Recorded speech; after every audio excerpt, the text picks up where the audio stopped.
Hello, everyone. My name is Dale Danker, president here in Tulsa at TWU Local 514.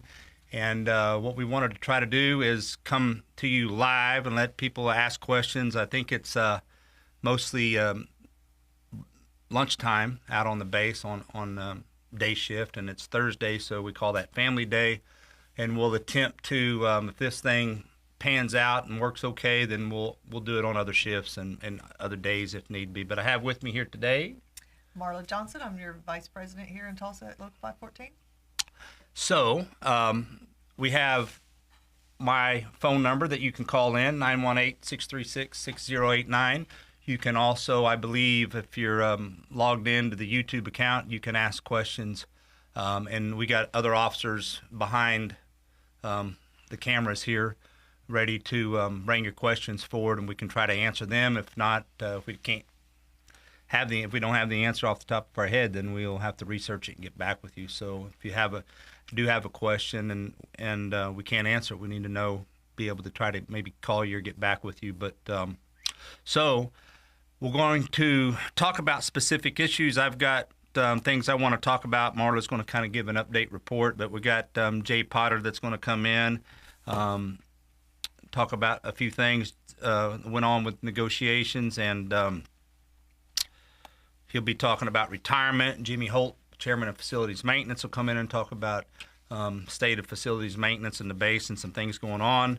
You got B.J. Rackers, MLS chairman. He'll come in, and Mr. Joe Brown, chairman of maintenance for the aviation group. And then Jay and George are going to talk. George Albano are going to talk a little bit about retirement, and Tracy Hart and George are going to talk a little bit about benefits. But any of the questions that you got that you maybe need an answer to, we have membership meetings every month, and they switch from being on Mondays and Thursdays, right? Correct. Throughout the year. Yes. This month is Monday the 24th. Monday the 24th.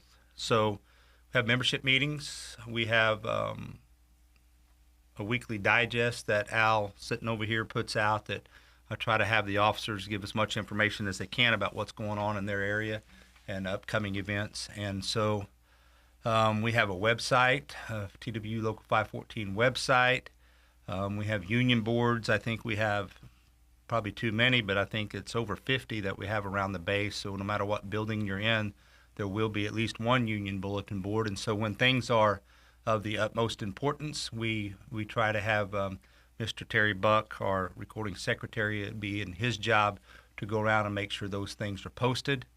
And I have my phone number on 24/7, and as most of the officers do as well. What I'm trying to say is we're doing everything we can to get you information. Some of the information you need, some of it you don't need. And this is one more attempt, having this live video opportunity to try to just be more available. We can't always, if I'm out on the base, I'm typically going to a meeting. I've asked to sit in on a meeting, see how something's going. And I try to get to my meeting and then visit as I'm on my way out. But I can tell you what typically happens is I'll stop and visit with someone, and I might be there for 20 minutes or for an hour and 20 minutes. And then I walk another 30 feet, and I'm there talking to another group for the same amount of time. So it's difficult really to say I can go visit with everybody on the base. There's like you have every day when you show up to work, you've got what's in front of you, and with the grievance backlog that Marla's going to talk about, even though it's better and the amount of presidential grievances I have and the work that I do outside of Tulsa with my peers, Gary Scheibel and Raleigh Reeves, there's never really a day that something doesn't need to be worked on.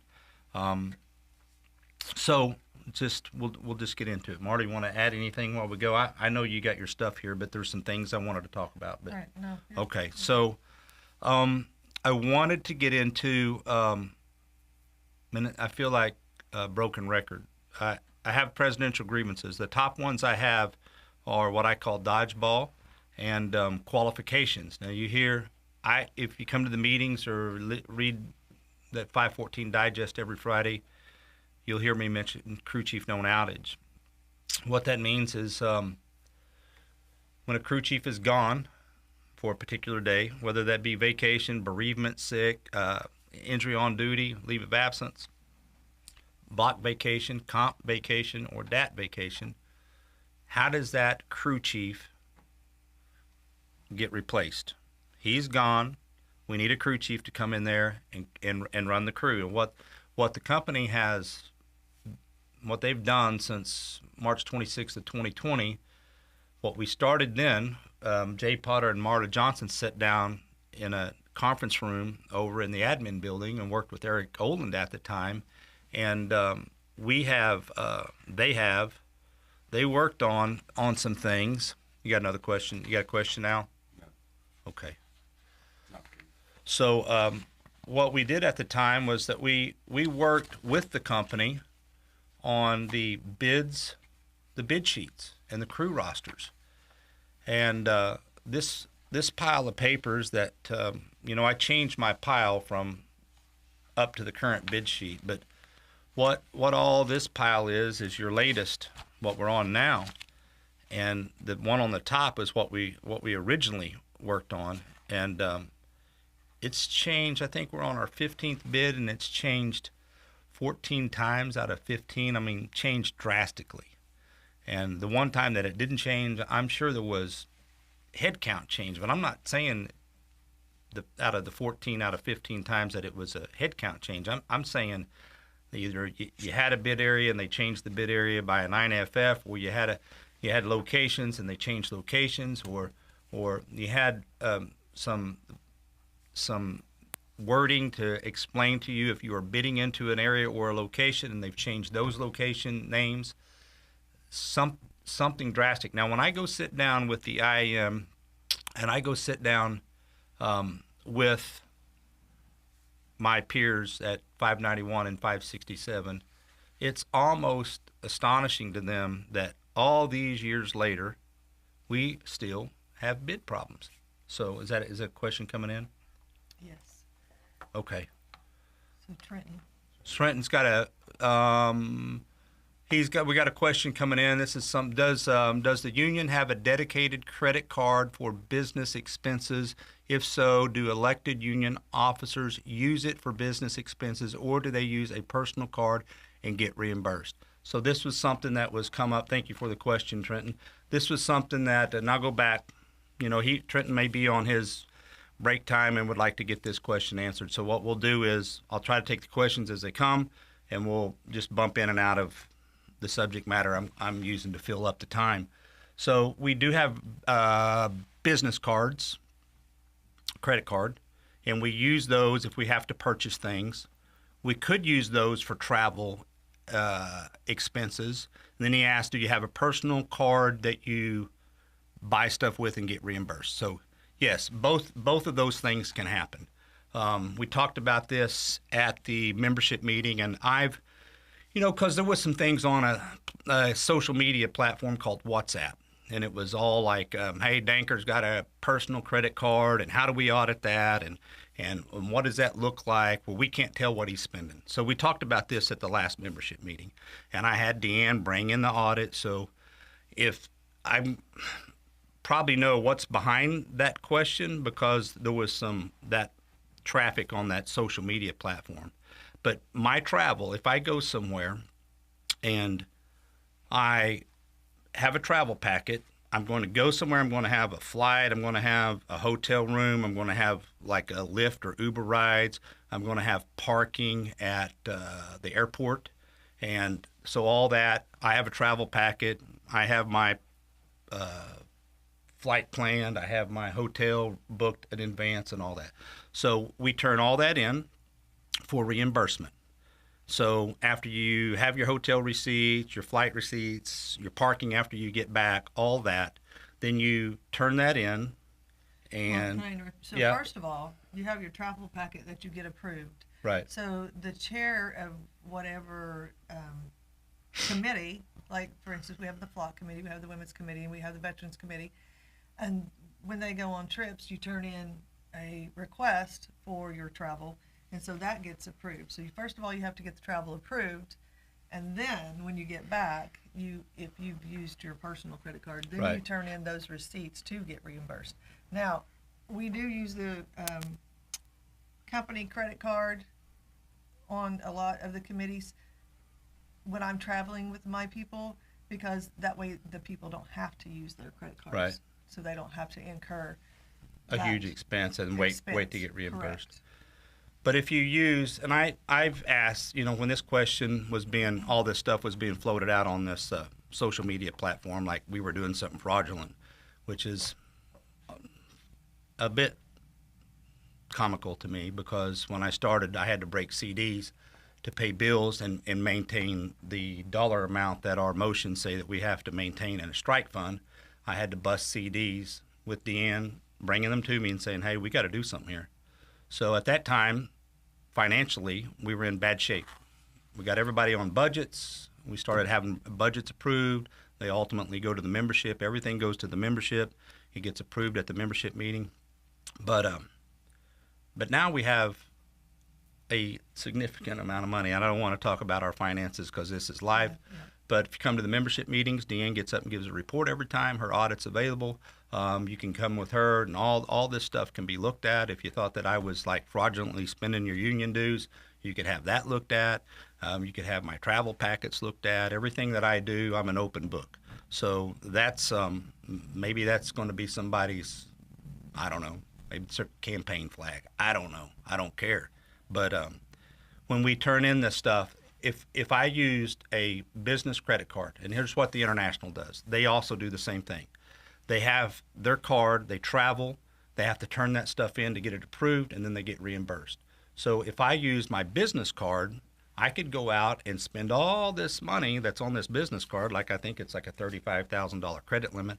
I could spend all that money and then turn it in, and what if it didn't get approved? Well, I owe the union back. So the way most businesses work that I've asked and found out is that if you travel, you have your business card in case you need to buy something that is for the local, or buy something that takes care of the business or takes care of the building, or we purchase something that, but in your travel, what I've looked at, most people, and the International too, they travel, use their personal card, ask for reimbursements. How our reimbursements work, and Marta just explained the travel packet, but how the rest of it works is that at the board meeting, get another question, at the board meeting, a box goes around the table, and in that box is reams and reams of paper. Deanne kills trees every board meeting. We kill trees, but in that two big boxes, plastic boxes that she floats around, is all the travel packets, everything that she has used your union dues to reimburse and pay for. Every officer looks at that if they so choose, and there's a sign-off sheet, and you got to sign off that you reviewed that stuff and approved those expenses. And then after that gets approved by the board in new business, we make a motion to approve those vouchers, I think she calls them. Mm-hmm. And then ultimately, Deanne comes over and gives that same report over to the membership meetings, and we vote every time to approve that. That's the story about. That's the story about the credit card question. All right. Do we have other questions coming up? So, Jay Friend, still confused why people who were on the 90-day probation did not get switched to 140 when the policy changed. The answer I received is that it would be too hard to calculate. It would actually be way easier to calculate on the 140, question mark. Okay, so if you were on prior to, and I don't have that sheet in here with me. Did we get it? It was when that stuff was approved. It was October 15th, I think. Jay's opened that door there. We'll get the exact date. But on the 140 compared to the 90-day, so the cutover, what the company and the union agreed to was that if you started and you were on the 90 workday probation period, you would stay on that. And if you were hired in after this particular date, you would go on the 140 calendar days. It's that simple. There should be nobody that crossed over. That would have been a lot to deal with, I believe. I don't know how many people system-wide was hired in that time frame, but they're doing a lot of hiring, so I think it would have been a significant amount of people. So Was there other questions coming up there? I need my glasses on to be able to read that. He just continued to say there's people who hired in or upgraded who are on the 140 days that will be off probation before people who are on the 90 because of training, Yes. holidays and swaps. So that's one of the reasons that we thought it was important to get away from the 90 work days, is because there was so many inconsistencies system-wide with the company saying, hey, this group, I'm going to give you a Tulsa example. So Tulsa, if you hired in a hangar like 1, 2, and 3, I call that narrow body, and they had a bunch of work going on, they're going to want to run you through the gen fams for those aircraft that are going to be worked in hangar 1, 2, and 3. But say over in hangar 5 and 6, you come into a hiring class that had 20 people. 10 was going to 1, 2, and 3, and 10 was going to 5 and 6. 1, 2, and 3 guys, they got 2 weeks of their gen fam for 737s. Bam, they went out. They started working. Their clock started ticking on the 90 work days. But over in hangar 5 and 6, maybe an airplane wasn't coming in that they were manning up and hiring these people for. So guess what? They're going to say, well, we're going to send them to 787 gen fam, 2 weeks or 5 days, how long. I think it's the gen fam has been scaled down some. But you go to gen fam for one airplane.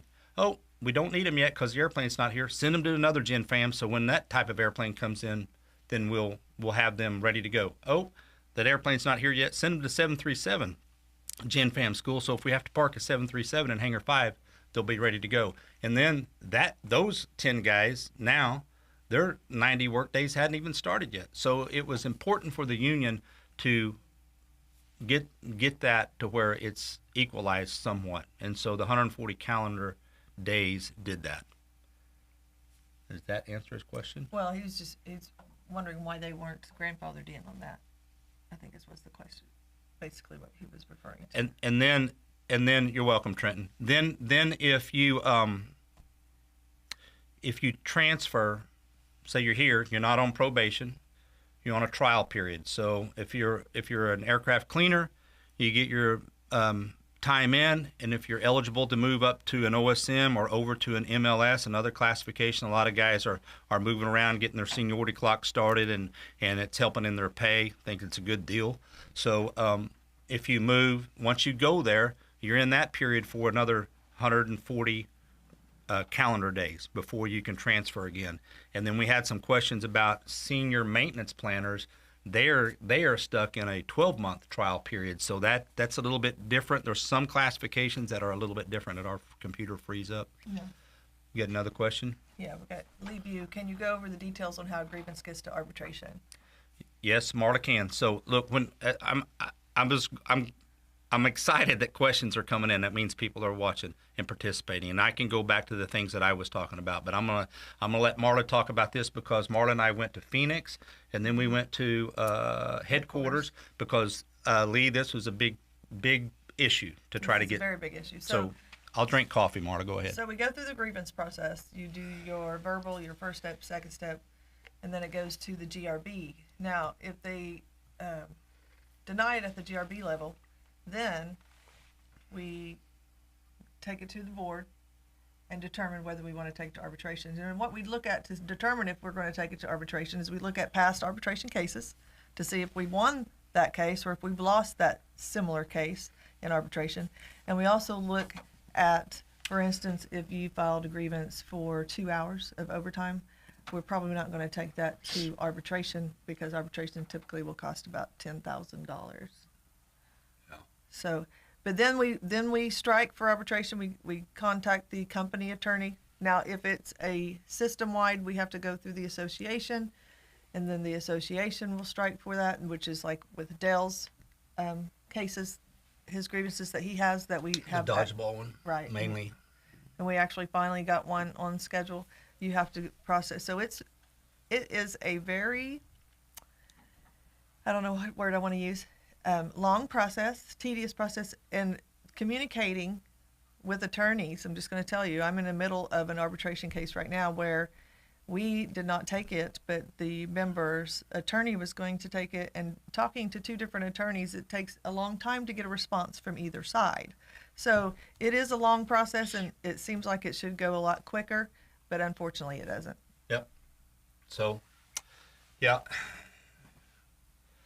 Okay, She has her her grievance report. We'll get back to it here in a minute, but a lot of the number of grievances that she has is rest in my bucket because of the dodgeball issue and mainly the known crew chief outage, which we was talking about. But we got other questions coming in, and I see one here from Mark about the point system, and some other folks commenting back on it. But the point system, so that was one that the association was. I don't remember if it was first, but it was one of the main ones that they quickly said, "Hey, this is not what we negotiated," and there was a lot of talk in negotiations around the word bona fide, and we felt like the union felt like the association felt like that they negotiated language around that benefit that said if you had a bona fide, an actual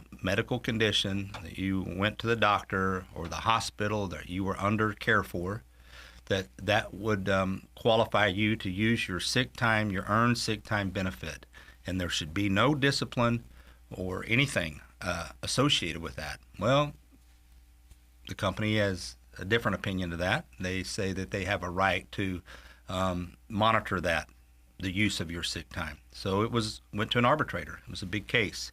And the arbitrator really sided with the union in that to say that the company was giving double points and was tying some points to the weekend, your days off. That was considered to be disciplinary. And so even though I don't like the fact that we have a benefit that we negotiated, that we earned, and that we I've been sick in my life. I've had to use my sick time in big chunks, and thankful for it. But I don't believe that a person ought to be threatened to lose their job because they're using their earned sick benefits. And the point system with the levels that you move on, I think Mark's question, and I think it went on, but I can't talk to it in detail. Mark, can you? I mean, they fall off. You don't quite get to level one. These points fall off. So it's a rotating 12-month calendar, right? So it's 12-month calendar where it's occurrences would be our old mentality, right? So when I was out there on the floor, people doing my steward work, people would get an occurrence. You get so many occurrences, and then they would make you get a doctor's note, and then they would put you on as different steps or different requirements. So Mr. Miskey, Christian, I believe, he's asking if the company has shown discretion on using levels, and that's a good question. So I'm going to say yes, because when you go to these attendance meetings, you have people who have 16 points, and they're still working, guys. They're still here. So they do look at the cases, and they are putting people on levels in some cases that I don't agree with at all, and we file grievances, but they do look case by case. I will say they do look case by case. Sometimes they don't see a case like you do or like I do, but they are looking at them individually. Yeah. So I would say that it's a company-wide policy, but I know that there's it's not administered the same. I mean, from what I see, it's not administered the same everywhere. So our goal here is that if you're sick and you're using your sick time, and you get on a level that we do everything to look at your situation, and Marla has taken stuff a lot of times to the GRB over this, and we do everything we can to work on your behalf to not have you on a level 1 or a level 2. So I want to go on down here though. That was CJ's question. Tony is asking a question: do we know the reason the company asked for a contract extension instead of normal negotiations? So that's been asked several times. I don't have a canned answer for that.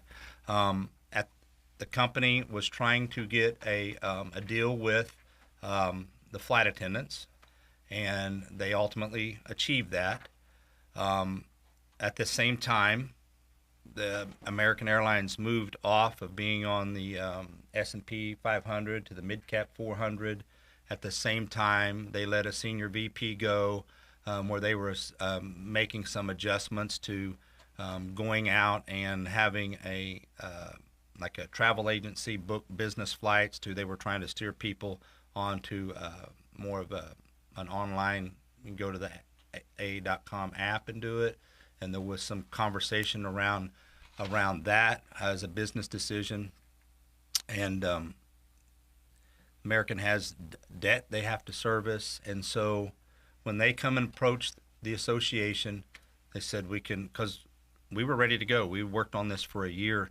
On the union side, I was traveling. I was taking Potter with me and was going with Raleigh Reeves and the IM and Gary Scheibel and his guy. And so we were traveling around and we were prepared to go into full-blown negotiations.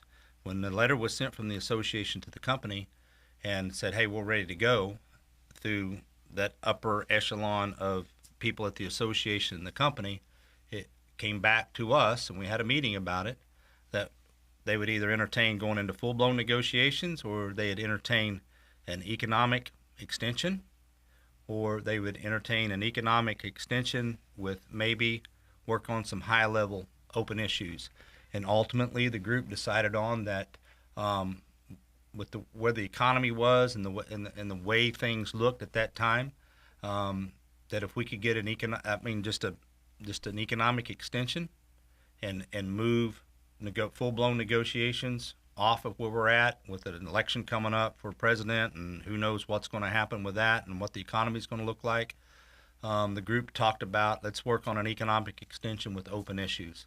So ultimately, that's what we did. And we also knew that if it was something that the membership did not want, then they had the right to vote it down and then tell us the reason they voted it down, and we could have got to a full-blown negotiations if that's what the membership wanted. Other questions? So the next question is, have you spoken about the rumors of tech ops layoffs? Okay.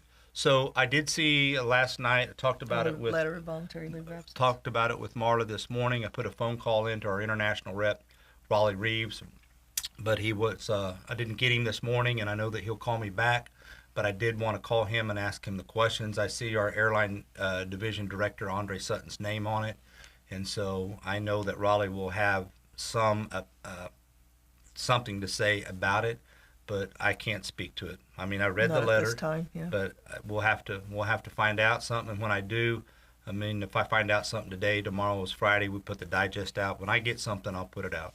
What's next? So in my area, there can only be one person off at a time on vacation, DAT or comp. So if someone is on vacation for a week, no one else can use DAT or comp that week. How can we change this? So I believe that if we had gotten into full-blown negotiations, one of the things that was high on my list is I don't like the vacation ratio language as it's written. It says it's a minimum. The minimum shall be. But when the company looks at that, a lot of times the minimum is the maximum. And that's not what the language says. And that's frustrating to me. The company does say, oh, if somebody comes up and it's a hardship, I got to go to the doctor, I've got this situation that gets outside of just like, hey, I want to go golfing or fishing. But to me, it's your earned benefit. You earned it. And they're using the language on a day in, day out basis that it's a minimum. That the minimum is the maximum.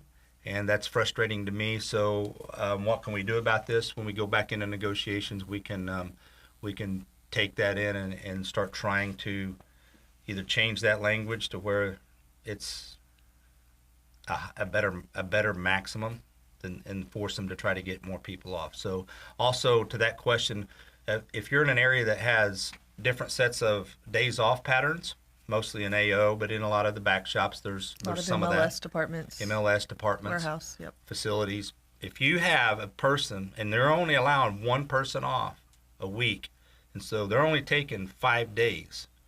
If they're blocking out the 2 weekend days away from you being able to take a DAT comp or, a DAT or a comp right there on that person's days off, then you need to call one of us, because the block vacation should only take out the 5 days. Of their work days, of their schedule. So in that week, there's 2 days still. If you have other sets of days off, there's 2 days there that people still ought to be able to put in for DAT comp, and by seniority get awarded that. Marta, is there another question?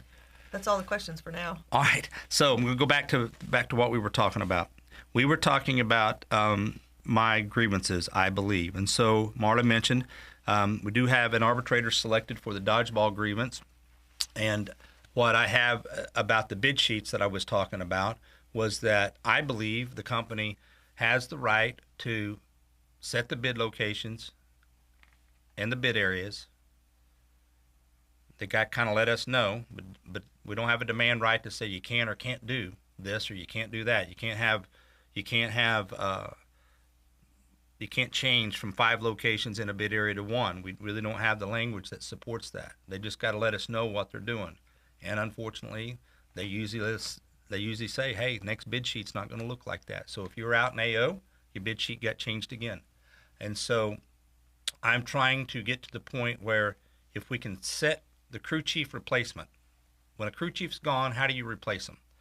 If I can work with Raleigh Reeves, the IAM, Gary Scheibel, and we can get to a better place to where they're not playing a shell game. And when I mean a shell game, crew chief's gone, they just blend the crew. This crew chief's got these guys, that crew chief's got those guys. That's the shell game that I don't like, because I believe that you ought to show up every day, and if your crew chief's gone, you shouldn't be moved. You shouldn't be told to have to go do something else. If you've got work in your area, on your bench, in your shop, on your dock, in your warehouse, that you should be left alone to come in every day and do the job that you need to do. Yes, you need to have a crew chief because they have duties that kind of, help you get your job done. So we need a crew chief to come in and take the crew chief absent position. So if we can work on that, then I believe I can get to a point where I can talk to the company and say, hey, you're going to replace these crew chiefs. So if we can replace these crew chiefs, why can't we have these crew chief locations? Even like out in AO, if you're in 1A, 1B location, why couldn't you have, if you needed an upper structures guy, or they just wanted to, they're going to do it now, crew 1, crew 2, crew 3, crew 4. I don't want a crew to be multiple crew chiefs with 40 or 50 guys underneath it, and they got to pay dodgeball or NFL draft day, I've heard it called. I would like for there to be a slot 1 with the crew chief, a slot 2 with the crew chief, 3, 4, up to 16 people.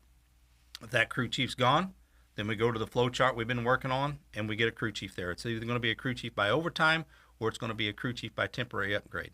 So I would like to get that resolved. If we can get the crew chief known outage resolved, I think I can sit with the company and come up with their head attorney for the M&R book and HR folks, and I believe that we can come to a resolution.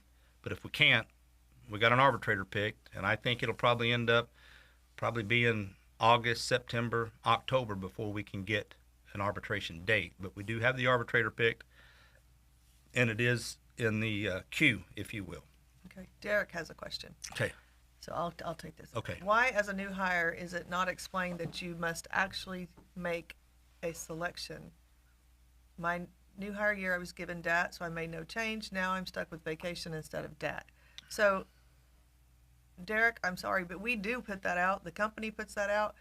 I've put that out at least 2 months before that window opens. So that window opens every year, and we put out communication. We have text messages, we have emails, and we have our website. So I'm sorry that you did not see that, but we do put that out, and that is something that you have to select. Once you select how many DAT days you want, if you don't want to change it, then you don't have to go back in there and change it. But if you want that changed, yes, sir, you do have to go back in and change it. And that's every October, and then we bid in November the vacation block.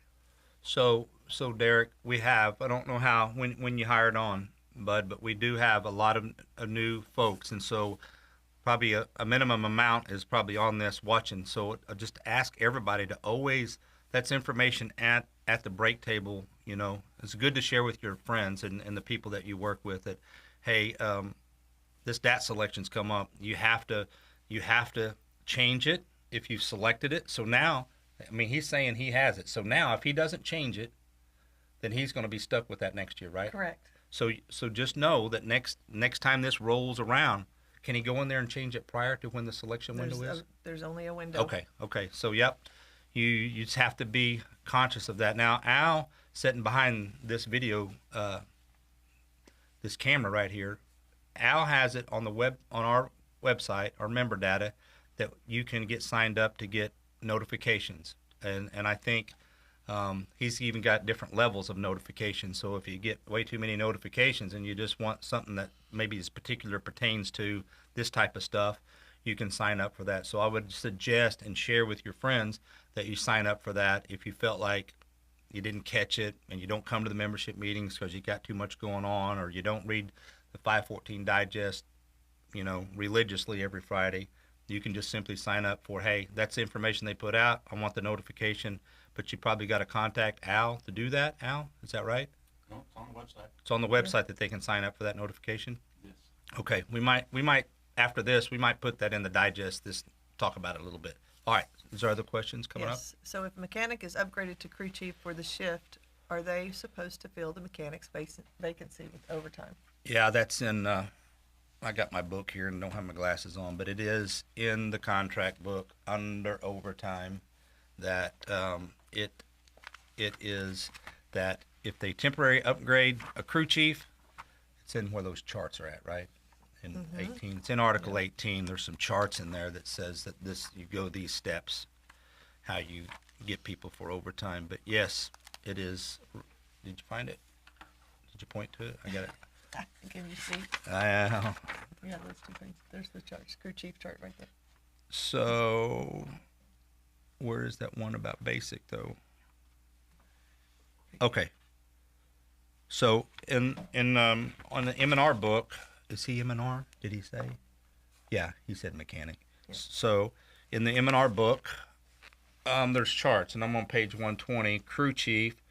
Once the overtime bids is exhausted, then number 3, low to high overtime on the master, and then number 4, upgrade a senior basic classification, volunteer per Article 9. So you can go to Article 9 and read that temporary crew chief.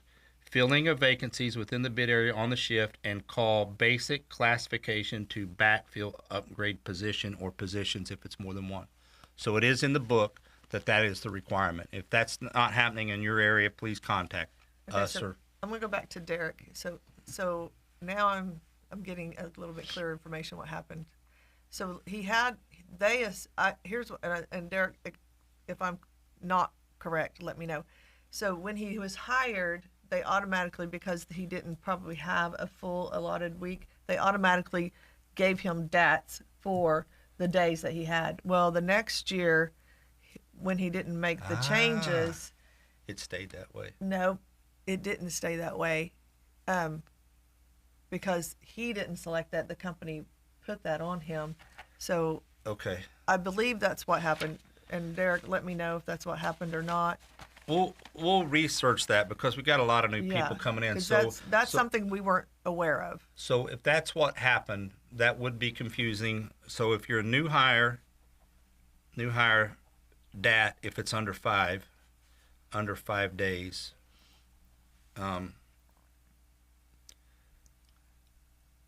no change, what happens?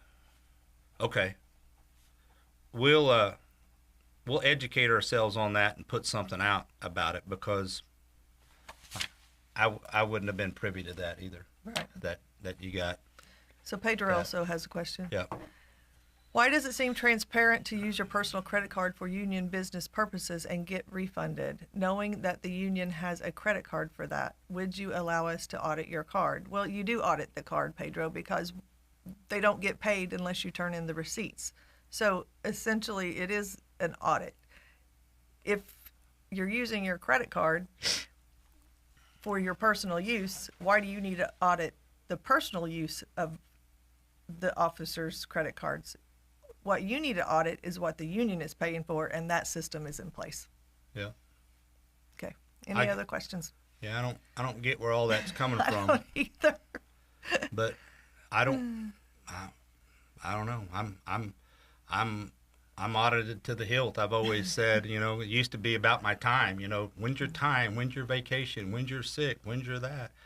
I mean, I took a vacation day the other day. I told you I was didn't feel good. I stayed home, and maybe you didn't audit my phone calls too, because I was on vacation, and I was on the phone a hell of a lot that day.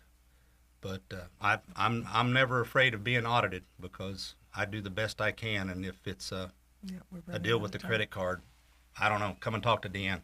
All right. So back to dodgeball grievance, crew chief known outage, qualifications is another thing I have down here on my list. I know, well, I feel like the association, we talked about hard quals, you know, RIIs and taxi tow run up and engine run up and what all the hard quals would look like.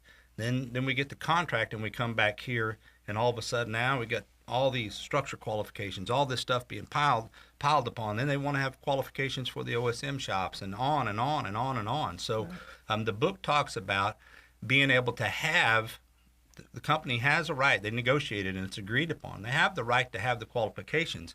But what used to be when we were in negotiations, what was talked about was that the overtime opportunities and the field trip opportunities, and could you be in a shop to where the crew chief and management, they never let you work a certain widget or piece of the airplane or learn a process as an MLS that or facilities that keeps you from getting to be able to work it on overtime. So our position simply was, look, you come in under Article 8. That's what gets you hired off the street. You come in under Article 8. If you've got those qualifications, that means the company can have you do that work on an 8-hour basis on your regular shift. And if they can assign you to do it on a regular shift, then by God, you should be qualified to work overtime outside of those hard quals. Now we've got so many quals. Marla and I talked about this a month ago when we was at headquarters, and we pulled up one of the bid sheets that's right here. Mm-hmm. How many quals was on that? Was it 16? 15 or 16. 15 or 16 quals out in AO. There was 15 or 16 quals. Now, some of them are the gym fam stuff that you got to have, but there was 15 quals there or something that it's getting a little bit outside of what I think the association believes that we negotiated. So have a presidential grievance on it and look forward to working with the other leaders of the association to get to something that is a resolution for that. I have on here that we talking about new work coming in. We're always trying to, advocate to bring work to Tulsa. I know that the MD of the Tulsa base, he also too is a guy that will raise his hand and say, hey, just bring it here and we'll figure it out. And that's based on the fact that the hard work all of y'all do in your daily job to become more efficient, work with your crew chiefs, work the best you can with management and some of their decisions. It gets frustrating, I know. But continue to do the best you can to be as efficient as you can, because we still have dock space out there. When you have dock space, we'd rather have an airplane sitting there with people working on it, and that's good for the facilities guys. It's good for the MLS folks. So that piece of it, it's always easy for me to go down and be the cheerleader at headquarters to say, hey, Tulsa, bring it to Tulsa, we'll do it. We'll figure out a way to do it. So just know that we're continuing to advocate to bring work to Tulsa. I want to talk a little bit about this because Marla, you and I think several officers have talked about this. Member on member, I call it BS, and I don't want to say what BS stands for on here, but member on member confrontation, if you will. So I had it opened up in this book, but we changed it. So right here in Article 1 of any book that you open up, contract book, and we represent 4 of them, Article 1, down on paragraph D, I want to read it real quick. There shall be no discrimination between employees covered by this agreement because of race, comma, creed, comma, color, comma, national origin, comma, or gender. And then there's other things that talk about that. So if you feel like, and I'm not too much of a political guy. I don't come on videos or send out letters and tell people who to support or who to vote. I'm always just like, hey, go vote. But I mean, this is a good example. We have an elected president. We have one every 4 years, whoever that is, whatever team they're batting for. And you always have other people on the other side of that that's not very excited about it. And it seems like that polarizes this nation, our workforce sometimes when it gets up there. So I just want to take this time to remind everybody that no matter if you're a person that comes in and you got a red hat on, or you're a person that doesn't like a red hat, Marla and these officers got to deal with this stuff in what's called the 32J. When it's member on member and it gets out of hand, what typically happens is somebody points a finger and says something to somebody, and it gets to management, and then it's very difficult. Even the finger pointing person, a lot of times we find out is the one that really started the situation. So Article 1, Paragraph D gives you all a right to basically come to work and live in peace. And I would just suggest that if you feel like you can't have that in your work area, we always ask the company, give the union a chance to go talk to these folks. So if you have someone that you think is disturbing your peace, reach out to us and we'll be more than happy to help. But if not, you can always get management involved. What do you got, Marla? Mike S. Stop discriminating against IMM folk in Tulsa. Then give us a representation. So you do have representation, Mike. Right. We have no control over your representation. Unfortunately, I wish we did, but we don't. So I would ask that you contact your I am Smart Strength. Mark Strength. Mark. And I'm Mark good Strength. friends with Mark. Yeah, I am too. And ask him if you can get an office here in Tulsa and if he could man that with an IAM representative. Right. And so, appreciate the comment, Mike. Look at your own officers for discrimination, Dale. Ask your officers why we get kicked out of your office. So that's a good question. I'll ask. Yeah, we'll ask that.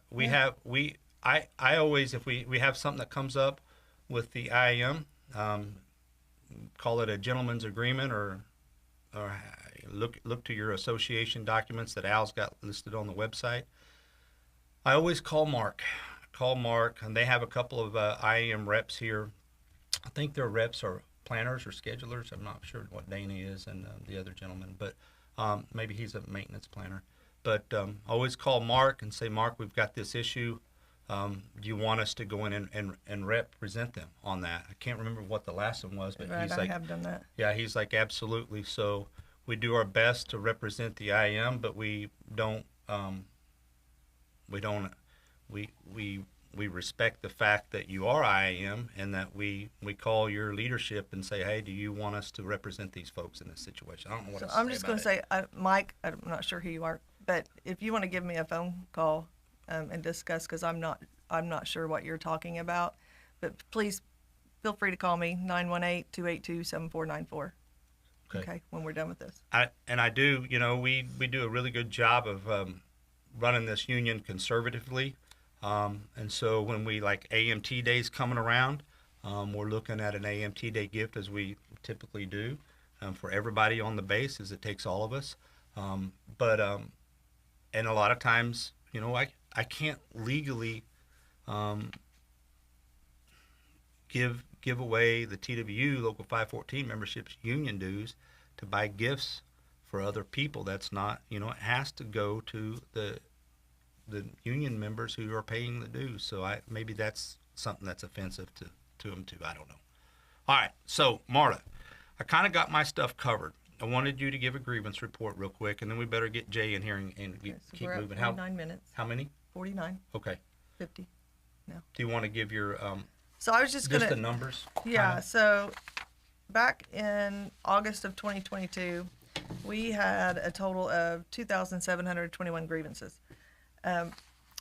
We continued to work on those. We're now running at 1,224 today when I pulled the report, and about 750 of those fall in the bucket of Dale's presidential grievances. So really, when you do the math, we're hanging out about 500 active grievances. So we're doing really well. Our officers are doing great working, and the stewards are supporting us with the information that we need. So we really appreciate that, and I want to thank you. I want to thank everybody for helping with that. Okay. And you want me to go get Jay? Yeah, I'll get Jay jump in here, and we'll try to, I think it's always when we have membership meetings, if you come to it, some of the officers are like, Dale, you and Jay talk forever. So we're going to get Jay in here, and Jay and I are not going to talk forever, but we're going to cover I'm going to cover a few things that I think are important. We did make a video with Jay discussing some of this stuff, but I don't think that we got it put out. So let's see. Is it scrolling up, Al? I think it's at the bottom. Yeah. So I see a question here from CJ. Will you guys be working on a solution? Come on in, Jay, and sit down here. Will you guys be working on a solution for members to switch from the IAM to the TW during the next round of negotiations? I think, CJ, that's probably been hammered out. And there was, I believe, and I'm just asking Jay. Jake, we got this question from CJ about, will you guys be working on a solution for members to switch from IAM to TW? Jay, that's going to be your camera right there. That's what I was trying to tell you. And so I think, CJ, originally they listed stations, and it was going to be originally, if you went into that station, you were going to switch. And then our international president, Harry Lombardo, was like, there ain't no way in hell that I'm going to lose my members just because they're bidding into a station. And so that's when, way back there in time, was when the conversations took place to say, once you hire in, whatever union you are, you'll stay that union. So his question is, do we look at a way for members to switch from IM to TW during the next round of negotiations? I don't think that that's ever going to happen. I don't either. I remember it the way you just described it, and that was at a much higher level in the international unions. Yeah. I think the original agreement said, like Dale said, that they were one union was going to own a station. If you went to that station, you changed. But they decided they didn't want to do that. Because the thought process back then was, what if the company looked at it and said, this joint union association is cumbersome. Could they move everybody to a station or certain stations and eliminate the fact that you worked as an IAM mechanic at, say, Philly or something? And so with that train of thought, they just said, if you're IAM, you stay IAM. If you're TW, you stay TW. All right. So, Jay, okay. I wanted to cover with you a little bit about negotiations. I did say on here that, we made a little video where we talked about the OSMs and the pay and how that happened. Right. We talked a little bit about the skill premium. So can I just lean on you to talk about some of the things that you've mentioned in membership meetings and probably on other videos that we've had about negotiations, but streamline it. We're running in some minutes here, but the OSM, can you talk about what the work that you did? Now, Jay was asked by our international to, go do a deep dive, because he brought this flag up that says, hey, we've got 400 and some OSMs that in the round of, when they originally we took the 17% hit, OSMs took the hit along with everybody else, and then we got the 2016 true up.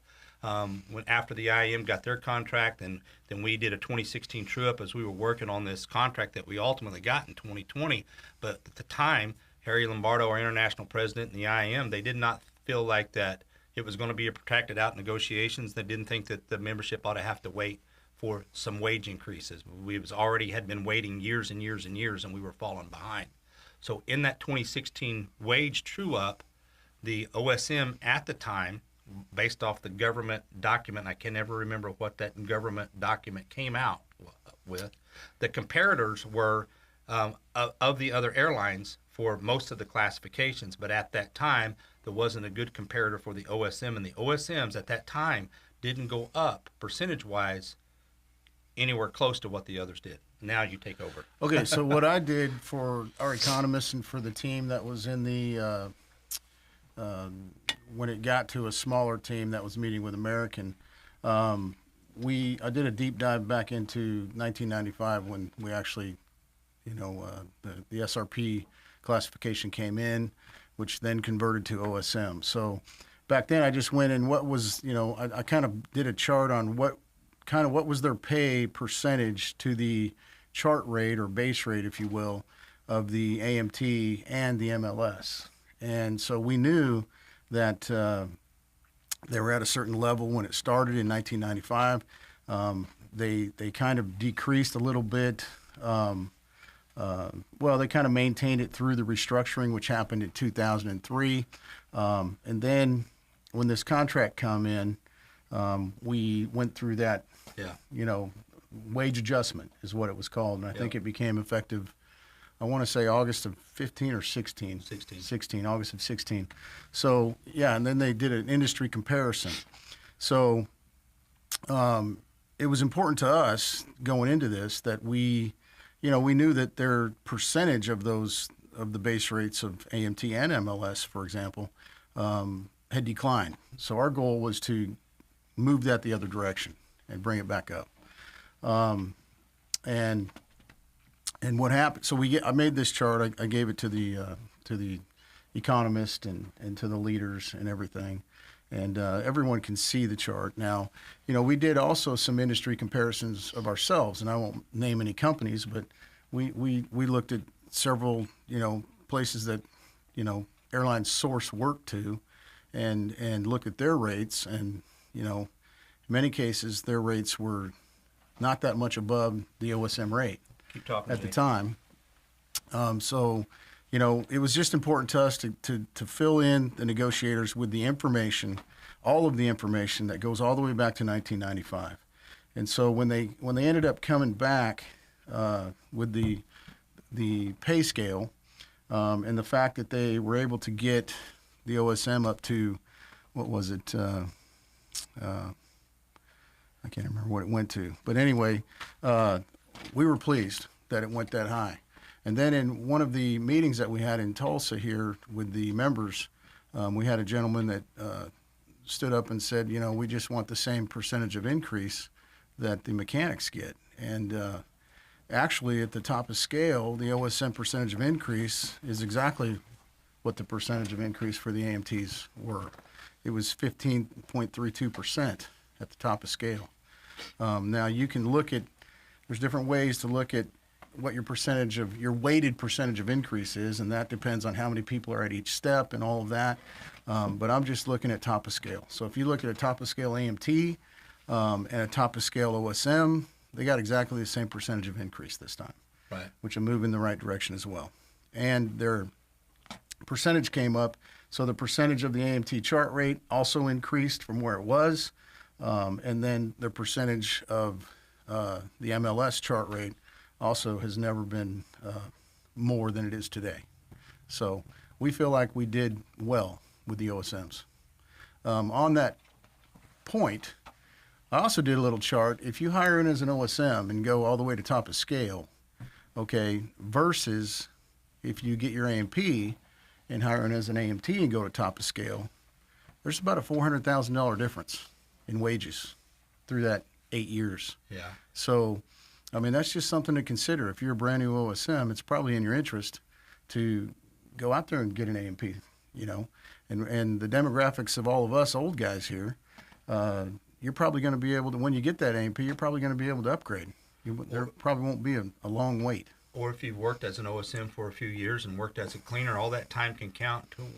Joe Brown talks about it some, and maybe I'll get him to mention it when he comes in, but there's a company called Fastrack, and there's a way to take your experience as you're working here as a cleaner and an OSM, and maybe you had some outside things that can count too, even in automotive, because they look at your combined work that you've performed, and they'll give you amount of hours that you can take to get signed off to get your AMP. And we have several people on the base that's done that. So that's right. And we know there's a lot of folks in school as well. And but I mean, if you look at the difference over the 8-year period, it's definitely worth looking into. Okay. So one other thing that was a hot topic for you and I was the skill premium, guys. So can you talk about the how we got to where we're at with getting that increased? Because that was sketchy. On the negotiating team, there's 14 of us. And when we got to the very end, there was a limited group from that 14 that got to go meet with the company. And but most of us were there because, we have to do stuff in the background, that kind of stuff. Well, when we got the wages that the company offered for this extension, it was late at night, and we were all sitting around and everybody was pretty pleased. Well, one of the things that Dale and I noticed right off the bat was the skill pay. The skill pay was left at $345. Okay, so just like the OSMs, I kind of did a deep dive on the skill pay as well.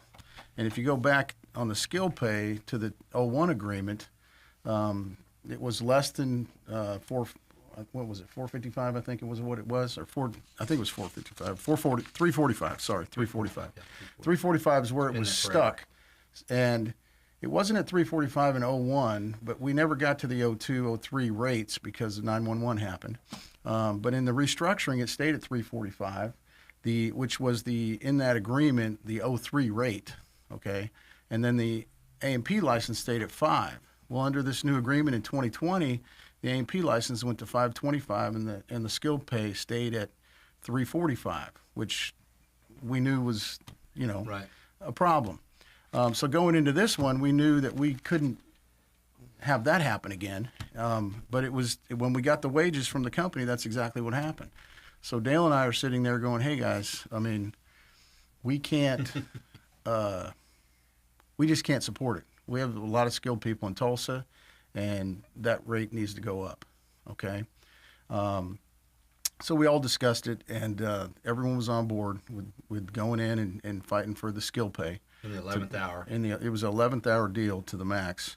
We all recognized that, hey, this is not normal negotiations. This is probably going to be difficult. It's something that's at the very end, that kind of thing. I think Raleigh Reeves and John Coveney, were on board with, trying to go fight for that. And we actually, I did some calculation on how many people it would be, what the general amount of money it would be. And in the grand scheme of things, we felt it was definitely worth fighting for. And they went in the next day and were able to capture that. So what we ended up with was the same percentage of increase. So the 525 going to 850 was, I think it was, I want to say 61.9%, just off the top of my head, but 60%. I may be wrong. So they ended up getting the same percentage of increase for the skill pay. And that was a victory for us. And then if you was someone that through the years had been laid off and left out of your skill position and went out to AO or work in a shop, you retained a $1 skill premium. We also got them to increase that because that was kind of overlooked at the time too. So, Jay, can you also talk about, I know you reported this out in the last membership meeting, that the profit sharing check, can you talk a little bit about that? So the profit sharing, we have the same plan as Delta. So the profit sharing is in Article 17, C. If you look at that's the formula. And what it speaks to is the amount of 10% of the dollar amount of American Airlines pre-tax earnings up to $2.5 billion, and then 20% anything over $2.5 billion. So I put it in the digest, and what I did was I just kind of Googled the revenue / net income of United, Delta, and American, and I threw that in the digest, and I was called out by a member who I'm thankful is reading the digest. Right. But anyway, he calls Dale. He called me late at night. And he calls me and he goes, "Hey, you got the net income, not the pre-tax income, which is $1.8 billion," which is true. But the point is, the way it's calculated is, you take that $1.8 billion, and you take, we didn't get over 2.5, so it's 10% of that, and that goes into a profit sharing pool for all the groups at American Airlines. And then they take the earnings of each pool, okay? And that's how you divide up the percentage of the pool that you get. For example, the pilots got a pretty healthy raise, so I imagine their earnings went substantially higher than other groups in that area compared to last year, from last year to this year, or just over the years. And then also, you also have to have, you got to take into account that our group got bigger because we did a lot of hiring, which is good for everybody also. So that's what determines, once you determine your percentage of the pool, the total pool, then you have to divide up, by wage and numbers of the people, what the multiplier is going to be. And that's how that's done. So, the bottom line is, when you look at the net profits of American compared to the revenue of, like, the revenue and net profit, calculation at United and Delta, they're making more net profit off relatively the same revenue. So, that's an American Airlines management issue that I know they're paying down debt. They got a plan to pay down debt and all that, but I'm sure all that affects the pre-tax, profit as well as the net income profit. So, Right. Okay. I want to get Jimmy to come in next for facilities. all right. And then I'll holler back to you. Question? There was a question on the MLS pay. Yeah, we'll get that. And so, Charlotte, we're going to get BJ's coming in after Jimmy, but can you just go out there and Yeah, get Jimmy, I'll or get Jimmy. Jimmy's listening Yep. can come on in here. And then Lee asked a question. We talk about the company asking you to perform a task and it's not safe, that it's never insubordination, and we could bring up to safety issues. So, Leah, we'll have Jimmy's going to come in. That's one of the things. I think Jimmy's on the safety committee with Joe, and then we'll ask them. We'll ask them to discuss that a little bit. So we'll cross over that here in a little bit, Lee, and Charlotte. When we get BJ in here, we'll talk about that too. So come on in here, Mr. Jimmy Holt. Hi, We got guys. Jimmy here. Jimmy Holt's the chairman of facilities maintenance. And Jimmy, that's your camera over there. Al wants you to look straight at that and smile and look pretty. But Jimmy would just, obviously he's been sitting in there listening. But I wanted Jimmy to come in basically because there's so much going on the base. I mean, you're living it if you're coming out there and trying to find a parking spot. I mean, you see it. You see paint. You see things being worked on, roofs being worked on, air handlers being worked on. I can't even keep up with it. And I know Jimmy probably scratches a hole through the back of his head on trying to keep up with trying to protect our facilities folks' jobs with vendors coming out here, knowing full well that the company's got some really loose language in here where they can attempt to get rid of different pieces of carpentry and paint, and we fight for all these jobs, and we feel like that, if given a chance at any given time, our folks will end up with a better quality job that ultimately, hopefully we don't have to come back and continuing to do do-overs, So if you have a facilities vendor come in and they leave, and then our folks are stuck that have to work in that facility with something that wasn't performed to the quality that we could have done it, then what? Now our guys in facilities got to come in and try to do a do-over or redo, or we got to wait for the vendor to be called back in, all the while the thing's not fixed right. But Jimmy, I don't mean to get on did things real that you good. can talk in detail about, but can you just start talking exactly like you can? That's what we're dealing with right now, Dale. We got $150 million worth of work going out, all to vendors, 90% of it, 95% of that to vendors, and most of that we have to come back and rework because the quality's not there. And it's at the cost of American Airlines themselves. And we finally got our managers to see what we were talking about. They've put in a code in TMA that says this vendor rework, and I don't know how good that's going to be. We're collecting. What is TMA? TMA is our metrics device that the facilities uses to calculate how many heads we're going to need for the upcoming year. Yep. And it's data driven, and they monitor that at headquarters, and they're the ones that by this data, this metric system, this is what they base our head count on it, which I'm not as interested as much as I want our head count to go up. I don't have a whole lot of faith that this data is going to prove that. What I am afraid of is past practices shows that data has been able to take away head count from our facilities, which that's my fear. So I think I've touched base with just about everyone that knows me, knows that I'm not real crazy about the way they keep the tracking system of TMA, because it's more to hold us accountable at all times, which I'm okay with. My problem with that is they'd rather worry about a dime whenever you got millions of dollars going out the door. So that's always been my problem with TMA. But if we don't keep up with our TMA, I'm afraid that the company's going to start taking headcount away from us and start relying even more on contractors, which is my fear. We've got a lot of things that's happened in the past since I've been in office, and I would love to take credit for it. I would love to take credit for it, but honestly, it's everyone that's helped me. So there's not a single thing here that I can say that I personally take credit for because it wasn't me. We had our senior manager retire. Sam Neal retired, and we got put into place our candidate, the one that we wanted.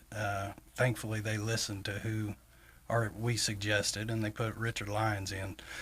My problem with Richard Lyons being in that position currently is that he's still doing the job he came from, which has been 6 months. So it sounds it would be advantageous for us if he only worked on our job instead of being over the head of the engineering group as well, which I might add, the engineering group are the ones that are tasked to subtract and add to our metric system, the TMA system. If we don't have that in place, then we surely won't get any heads. We've got about 20%. I'm jumping ahead of myself here, but whenever I first came into office, I tasked several people to start telling me where all these PMs went. They were taken out of our metric system, and this is the reason why we were over head count in electricians, which we all know is BS. We've had 3 electrical fires in the last 3 years, and prior to this, we've never had an electrical fire, so something's going on with the electrical system. I've tasked a couple of people to tell me what's going on with it. And basically, the managers previous to the ones we have, all except for one, was going in and saying, hey, we don't need these PMs, so they'll pull them out. Well, that directly affected our head count. I think whenever, I don't know if I can mention names, but I think whenever Travis Scott... We'll find out. When Travis Scott first started, we had like 375 people in place. And by the end of his term, we had less than 320. And that was all due, and it's not Travis's fault. I don't want to give the impression it was Travis's fault. It was always at the top of his list, keeping track of these heads, and that's something that all the chairmen do. Where we at with our head count? Well, this is how they hit it. Is they started pulling the PMs out, which left an over on electricians, which again we all know that's BS. So I tasked a couple of people to find out where this problem was. We're trying to get these PMs put back in, but without a full crew of the engineering group, we can't even get them put in. We've got, like I was telling y'all, we've got $150 million worth of new equipment going in, and only about 10% of the new equipment has a PM number on it. So if it's over the 2 years old already, it hasn't ever been PM'd, which makes 0 sense to me. How can you take $150 million worth of new equipment? And I'm not sure that that's the full amount they've spent so far, but give or take a couple of million. And it's never been PM'd, and it doesn't make a whole lot of sense to me, especially whenever you got the people with the quality and the ambition and the loyalty to American Airlines to fix and maintain this equipment. We're the ones that are responsible for it. Give you an example, we had boilers that were 60 years old before they were replaced recently. Right. And that in itself tells you a testament of how well they were working. If they're 60 years old and we could still count on them, they were still dependable. We've got brand new boilers in there in the boiler room, and they're not dependable, and we can't count on them to this day. And some of them are 5 years old that's never been PM'd, which probably shouldn't be saying that on camera either. But anyway, I did, so sorry if I did. Whenever I first started, we had a budgeted head count of 308. We had 12 on leave of absence. Our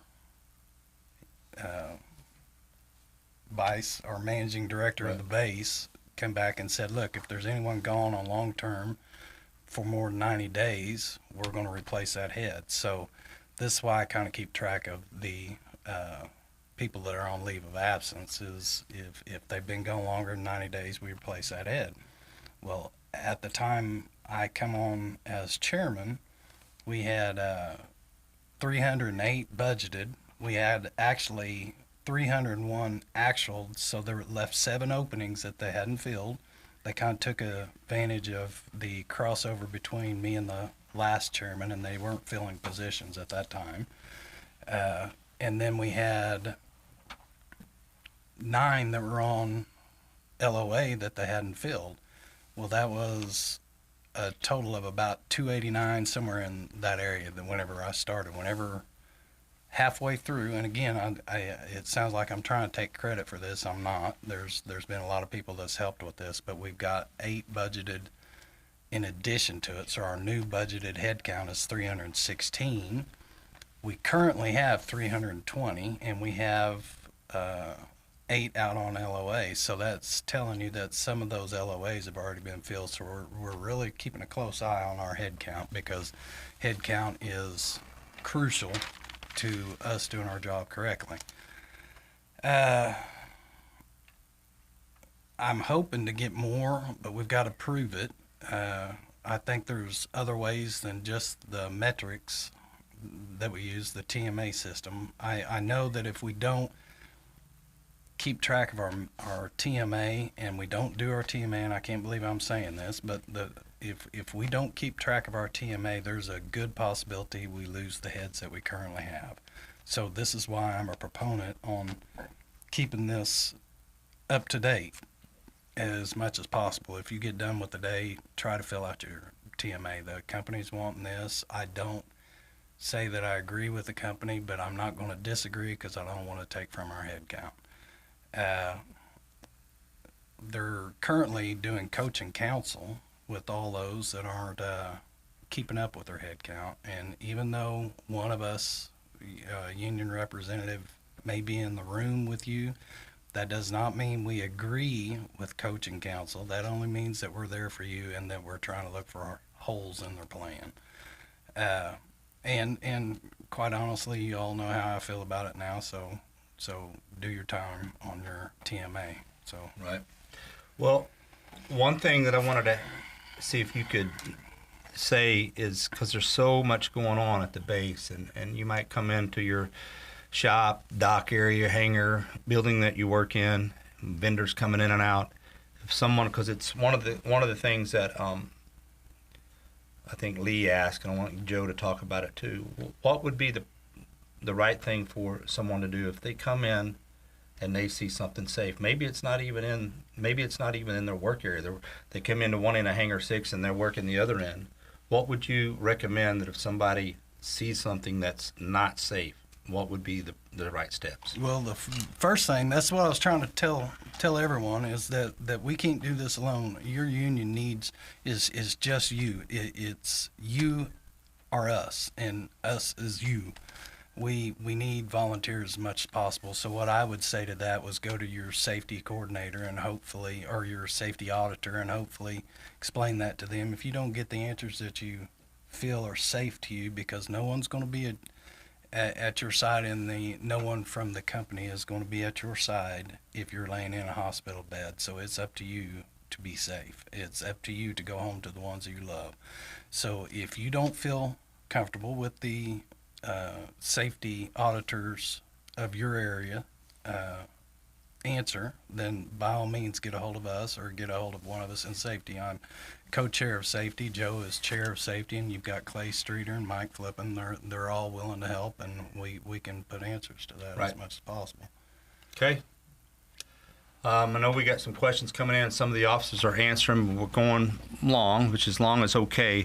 But can we get Joe in here now? You good? You got anything else you want to add? No, Thank you, bud. except for that I really appreciate this opportunity. I think this is the right way for us to go as a union. Well, if this works out and everybody likes it, we'll do another one. Maybe Thanks, you sir. can be the narrator. No, sir. So, getting some questions in here. I know that I was going to have Mr. Rackers come in here, chairman of BMLS, but he got pulled away to go have to handle something on the base. So we're going to have Joe come in, Joe Brown. Hi, Joe. Joe, as you know, is probably everybody's seen Joe's face out there. Joe Brown's our chairman of maintenance, and Joe, you probably heard Jim cover a little bit. I want you to cover whatever you want to cover, but can we just start off with talking about, and Lee asked the question, if they come in, they're working on a dock or in a shop or something, and they get asked to go do something in an area or perform something that a machine or something that's not safe, what's the proper steps so you're not insubordinate? So, don't ever tell them no. I would call either Clay or Mike. They're the Clay Streeter or Mike Flippin. If you can't get a hold of them, then call me. One of the three of us will handle the supervisor issue for you. That way you don't have to get in trouble directly.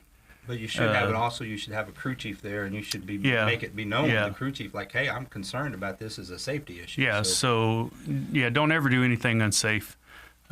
Just like the last issue we had was the 777 stabilizer for the belly. You know, they should have made 3 of them. They only made 2 stabilizers, and the third piece fell on somebody, put a few people in the hospital. So if you don't have the proper equipment, just tell them you're going to take a little break and call one of us so that we can get the proper equipment for you. Yep. With that being said, they're getting ready to go to mandatory bump caps and safety glasses. Oh, yeah. So that's going to be a struggle. Right now, we don't feel like they have enough for everybody. But they're going to start putting pressure because they're having a lot of injuries.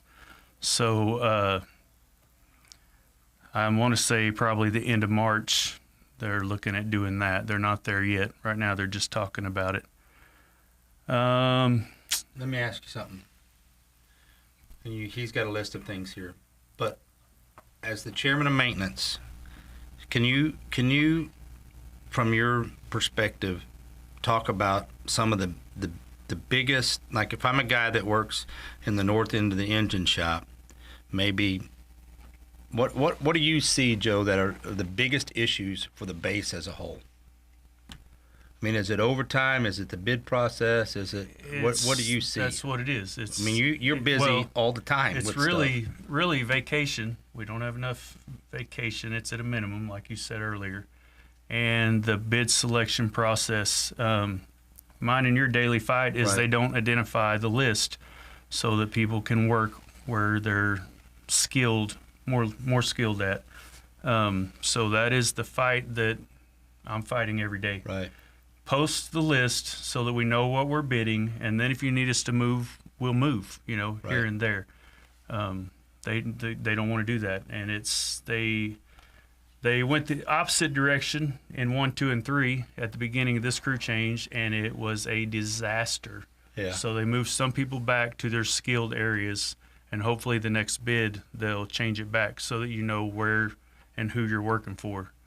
But that is an issue. Well, let me ask you a question here, because you and I both know what's allowed in the book.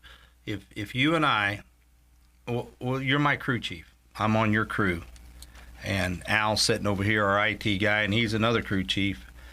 Supervisor comes out and talks to you, Joe, and says, Joe, I need you to move Danker to Al's crew so he can help with whatever Al's got going on. That I know that's not how we negotiated. We did negotiate that. That's a job assignment. The supervisor should be coming to you and saying, I need you to move one guy, and it should be your job. If you pick me, Correct. I would be insubordinate if I said, Joe, the hell with you. I don't want to go. You pick me every day. And you could say, well, I know you feel that way, but that's your job assignment. Right. It is a job assignment, and the crew chief should be making that decision. And if the crew chief picks the same person every day, then you should have a conversation with your crew chief and say, hey, spread it around a little bit. I don't want to be the one that goes every day. But it is a job assignment, and you do have to go. Right. But it's not a supervisor decision. It is a crew chief decision. So if we have, because I know we've talked about this, but if we have crew chiefs from all seniority dates, from guys that's probably 40 years and guys that's got 1 year, do you feel like that you get phone calls still or hear about that when the company's doing this, I'm putting a slot with 2 crew chiefs to bid and 26 people. Do you still hear, or do you know of still, that the crew chiefs are being told by management who's going to be on their crew? Yeah, every day. Yeah, every day. So last night, I feel like that's a violation. yeah, last night I got a call that says I'm a Friday, Saturday off. I got moved to a crew chief that does not have Friday, Saturday off. And I don't know why. I can't answer that question. Why is he not working for the crew chief that he bid? Right. So that's still high on our list of things that we deal with every day, and it's high on my list to try to resolve through a presidential grievance. But what else you got that you want to talk about? Let's see. Well, the safety stuff. One of the issues we're having is prescription safety glasses. If you've went and ordered them and paid for them and you still haven't got them or heard anything back, then I need to know so that I can get that to the safety supervisor. It's taken months to get that stuff, so Right. I need to know about that. I heard you wanted me to talk about Fastrack a little bit. So one of the issues people are having is upgrading or getting their A&P. Yeah. If you feel like you have that ability, if you call Fastrack, they will talk. They'll discuss it with you and let you know if you're a candidate for their program. So if you need help with that, let me know and I can help you with that. Hey Joe, one of the Al's pointing out, we got a question on here. Is asking, says, or making a statement. Fall trips and slips are the biggest concerns for accidents. Can you explain how a bump cap will help that issue? And I kind of laughed when I read it because it won't unless you slip or fall and hit your head on something. So everything on that question is a safety issue, but yeah, slip, trips, and falls are the highest. But we still have people that are getting their heads cut open and they're getting sky draw and stuff in their eyes. So, in my opinion, I think the bump caps and the safety glasses are easier for them to address right now because they can identify that if you're wearing a bump cap, then you're not going to slice your head open. In 1 and 2, we had a gentleman that had about 15 staples in his head, and then a year later he got another 15 staples in his head again. So the bump caps and the safety glasses are an easier fix while they're still working on the other stuff. And I would say that typically the company looks at things from a system perspective, and I don't know what the accident rate or what the main accidents are out on the line. It's slips, trips, and falls. Yeah. That's everywhere. That's the highest. So you're tripping right over hoses going to the aircraft and back, or hoses in your shop area, or rubber mats, or different levels in the platforms that you're working on. So I don't know how you there's no perfect mousetrap to say everybody's going to come to work and nobody's going to get hurt. I just be aware of what you got going on. There's not as much of a visible fix like there is where if you crack your head or you get some in your eye. I mean, I can make you wear glasses, not me, but them, and a bump cap. You can't do that for a slip, trip, or a fall. I know that it's from a union's perspective and the association, we're adamantly opposed to the concept of when you come in the door to the building that you work in, you got to have a bump cap on and safety glasses. I mean, I wouldn't want to wear, my eyes have changed over the years, and I wouldn't want to wear, I can't wear these glasses all day long, and I dang sure couldn't wear safety glasses all day long. And I believe that the MD at the base here, he and I have talked, and I believe he was a mechanic. I believe he feels the same way, that there maybe, like for example, if you're out in AO, maybe there's a yellow line around the aircraft, like when you see on like a murder mystery show where somebody's been killed and there's a line where that person was laying. Maybe there's a line on the floor that says inside of this area you have to put your bump cap on, your safety glasses, or whatever they determine that. They haven't figured all that out yet. They haven't figured it out. But I feel like, a lot of times they want to kill a gnat with a hammer, and that's what this. You got to wear safety glasses the whole time you're step foot on American Airlines property. And get a headache or have your vision be blurred. And their initial reaction is when you get out of your car, you'll put on your safety glasses. But I mean, I think we're trying to steer them away from that. That's not reasonable. So. Well, do you have anything else you want to add? Right now, bird poop is an issue, and so That's been an issue. It was a big Myself, issue in it's- Hangar 80, and now the it's- bird's flown back over to the base. yes, it's really bad. So I know Marla's also working on that. So I get a call on that about every day and pictures. So we are addressing that, or we're trying to. We mentioned that in the JSC meeting, and they weren't real happy. But Okay. you know, it is what it is. It needs to be fixed. Well, thank you, Joe. I'm going to get Jay and George in here to give a brief conversation about retirement. Is another question coming Yeah. up for you? I know some of the officers are trying to answer the questions as we move along. Keep stabilizers from crushing people. Yeah, Cameron's. Yeah, that's the first thing that I talked about. Yeah. So when they built the 2 stabilizers, I think the email said that they needed 3, and I didn't know that they didn't build all 3. Right.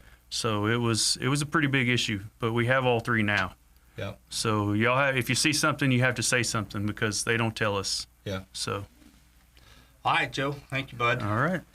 We'll get Jay and George in here and they're going to talk a little bit about retirement. While they're coming in, I can honestly say that I have been going down to meet with the local Fidelity office, kind of using myself as a test bed to what they can and can't do. You guys just come on in here and slide that other chair around. All right. Don't kick the table, George. Yes, sir.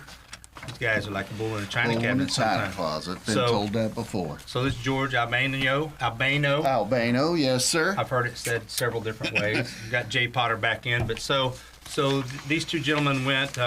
We made a decision as a board back in probably October. We used to have a pension plan, and then it became a frozen pension plan. And Al, what camera you want George to look at? Straight ahead. He doesn't get a choice. Okay. That Here, I'll one, move Jay. over.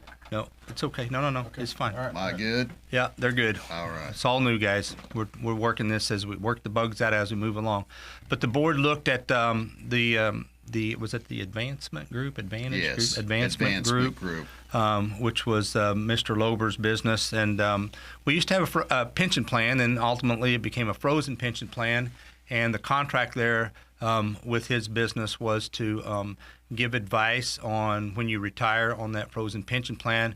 But a lot of if you wasn't on before October 31st of 2011, because you had to be vested a year, you don't have a pension plan, a frozen pension plan we call it now. You don't have that. So when you go with your 401k, if you participate and you go to Fidelity, then those of us that have a frozen pension plan, you scroll down and there it is, AA pension plan. But if you don't have that, then obviously you're not going to see it.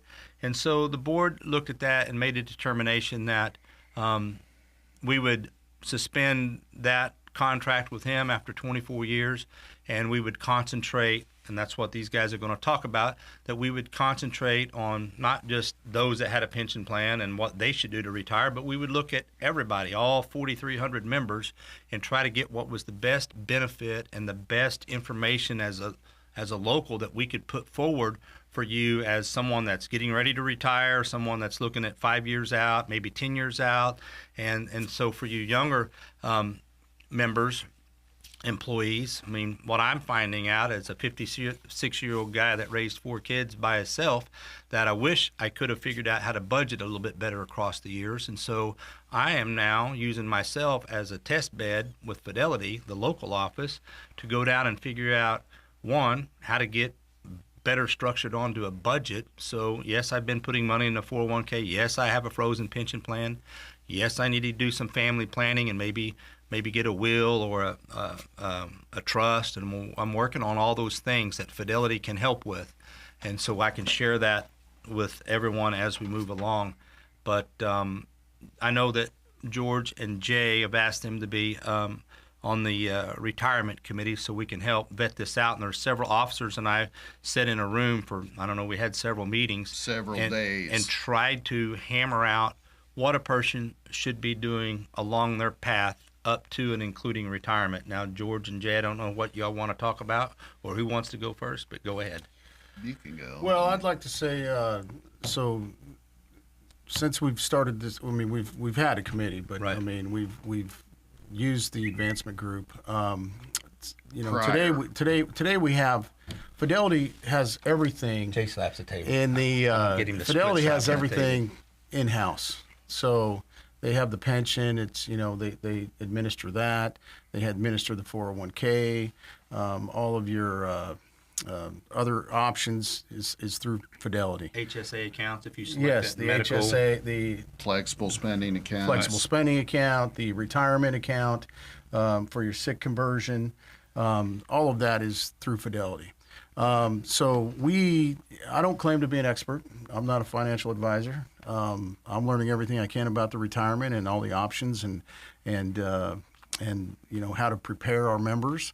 Obviously, we don't want to be in a position to tell you what to do. That's up to every individual. What we do know is that every individual here, it's recommended to go see a financial advisor. They're all over. We have one at the credit union. We have them at Fidelity. The advancement group is one. I mean, that's what they are. And every financial advisor that I've, spoken to since I've been in this position, which is a lot of them, they'll all give you a free consultation. And when you're ready to retire, they'll all talk to you about your own personal information and, how prepared you may be, how prepared you might not be, all that kind of stuff. Now, there is help on JetNet as well, right? Yes. You want to speak to that, George? Yes. So on JetNet, we all know that JetNet has changed things around.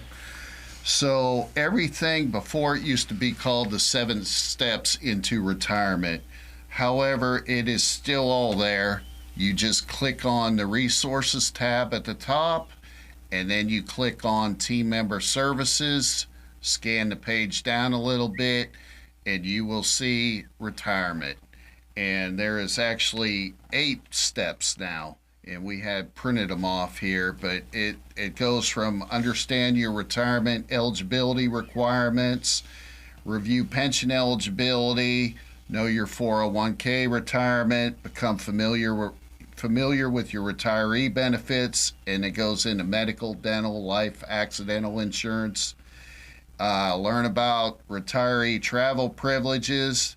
And then you have a deal in there that they want you to update all your information where you still stay connected with American, because once you retire, the retirees have a separate JetNet that they go to. And then you contact your benefits service center. And the last is contact a financial advisor. And like Jay said, we've been working with Fidelity, but there is Chris Jansen at the American Airlines Credit Union. I believe he's at the Broken Arrow branch. He is willing to step up and help our members. And we've created a checklist, like Dale said, prior to 2011, if you have a pension. And it's about 4 pages. And we continue to update that as we see fit, which is pretty regular. Yeah. I would like to mention one thing. There will be American Airlines and Fidelity. We're going to have a retirement seminar here at the base, April 2nd. It is going to be at 3 p.m. on April 2nd. April 3rd, there will be 2 seminars, one for the midnight shift at 5 a.m. and one for day shift at 9 a.m.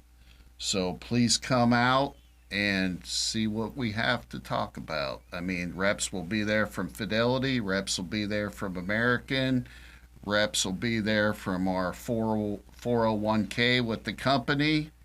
It'll be a good seminar. Yeah. Let me ask you, I know that you two went to a meeting with a member that wanted to retire. This is something I'm just asking this question to see where the information's at, because I didn't know it until you guys talked about it. So they go, a member asked them to go with them down to the local Fidelity office and visit with the financial advisor there, and he was ready to retire like right now, but found out that however many months in advance you need to get what? If you have an HSA, Yeah. they would like you to stop your HSA contributions, that's a health savings account, 6 months prior to retirement. That was one of the things. And the other thing was getting signed up for Medicare? Medicare.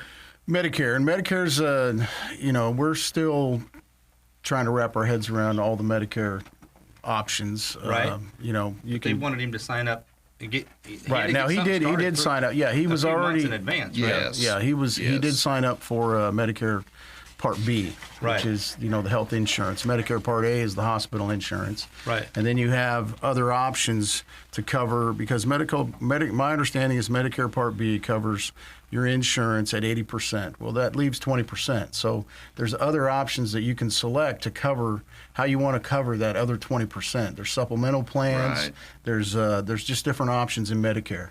So and that's somebody's personal choice. That is correct. See, Part A covers hospital. Part B covers your medical. Part D covers your drug. But you all have to have that. But all covered. that's in this. What I'm All that's in the I'm checklist. kind of in my mind going is like, hey, there's a lot of us that are getting up in age. What's the age part that? So there's got to be some kind of a break, if you will. Like, hey, if I'm retiring prior to 65, I don't sign up for Medicare until I'm 65. But if I'm easing up correct. if I wanted to retire on my 65th birthday, does that mean four months in before that I need to be contacting and doing something? I mean, if I'm talking with a financial advisor, I'm probably and I'm looking at these sheets, I'm Right. probably educating myself to do that. But if if you're going to retire, maybe be on your wife's medical plan or something, but I'm just thinking, like, to the folks that are coming up on 65, or if you're going to retire at 63, is there something that you got to do, or you retire You at should- 63 and when you get to 65 you got to do this thing? You sign up when you're 65, even Okay. if you're still working. But Right.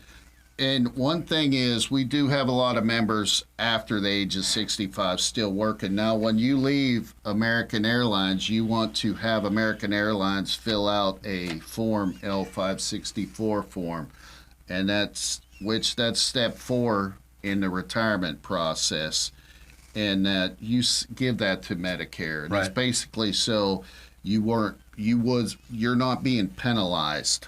Right. Yes. Yes. So there's certain steps that you have to be familiar with. Now, we have people that are, younger than 65, maybe Right. 60, 62, and they're leaving. And some people just want to leave today. Right. And there's always that option. Right. But it's best to be aware of what the little,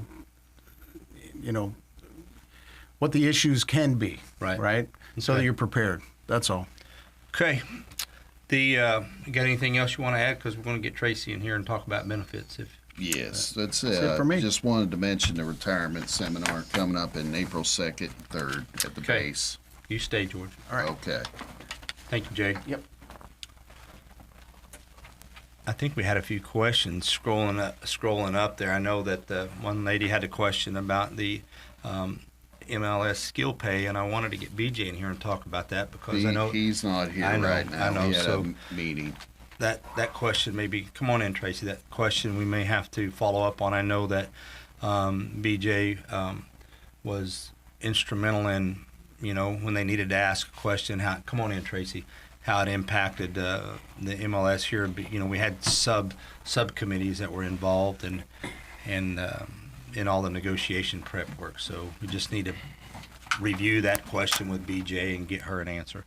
Oh, Tracy, that's the camera he wants you to look at, and I know that Tracy, I know, I'm looking pretty yeah, good. you guys can hold hands Yes, or sir. shoulders, but now Tracy was also sitting back, listening to the computers and seeing the questions and hearing where we're at this point. But I just wanted you guys to share with them whatever you feel like is appropriate for benefits. Okay. And the things that there's always things changing. We talked about there's going to be some changes soon. Yes. To the outside, short-term, long-term, but also remember we're talking to folks that just started last month and, Yeah, and exactly. 2 or 3 months ago, and so don't forget that they obviously don't have the history. So go ahead. Right. Well, I want to start off with one thing, and I just want to add to what Joe was kind of encountering on his last session, is that people were kind of wondering, why are we going to this bump cap and safety glass situation? Yeah. And myself and George just came back from a insurance meeting. It all adds headquarters. up, doesn't it? It adds up. It really does. It adds up. And workman's comp. they said that the injury rates are increasing. Right. So if the injury rates are increasing across the whole system, better watch that that is where camera we, right there. that camera right there, that's where we Thank you, are Tracy. going to see there's going to be some issues where they have to go in and make some adjustment and have to address the injuries that are happening. So safety glasses and bump caps, that may just be the beginning of it, but there's a reason for it. And if the injuries are going up, that's why you're going to see that happening.